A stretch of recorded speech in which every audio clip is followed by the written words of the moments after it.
We're joined now by our RTV6 political insiders, Kip 2 and Abdul Hakim-Shabazz, with your thoughts on the election. We want to start with the one that really I think stands out for a lot of people, just because they've seen it on television constantly. It's Murdoch-Donnelly.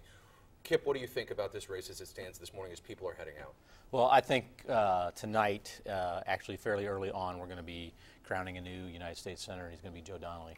I think we have a really good chance of that happening. I'll be taking a look at the vote totals in the donut counties, because that's where this race is going to be won or lost. What do you think was the deciding factor here? Oh, obviously it was the U.S. Senate debate and that 8-second comment about rape, God, and abortion. I know the Murdoch people feel like they've been picked on by the media. Well, no offense, guys. You were the ones who made the comment, totally changed the dynamics of the race. I would argue that Richard Murdoch was probably on his way to winning before that. Now it's probably going to be a Joe Donnelly victory today. Yeah, I mean, it was definitely a large moment in the campaign, but Joe Donnelly had been competitive right up until that point. It was going to be a very close race. Now I don't think it's going to be very close. You know, then we see these latest independent polls that came out last week, and it's talking about the governor's race and how it's tightening. Why do you think that's the case? Well, a couple of things in my judgment. One, the first thing is John Gregg honed in his message.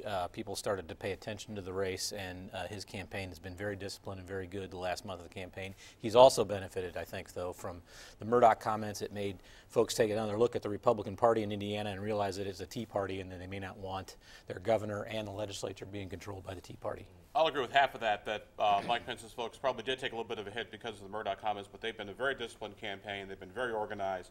And at the end of the day, the Howey poll had them ahead by 7, which is what Mitch Daniels won back in 2004. So a 7-point difference, essentially.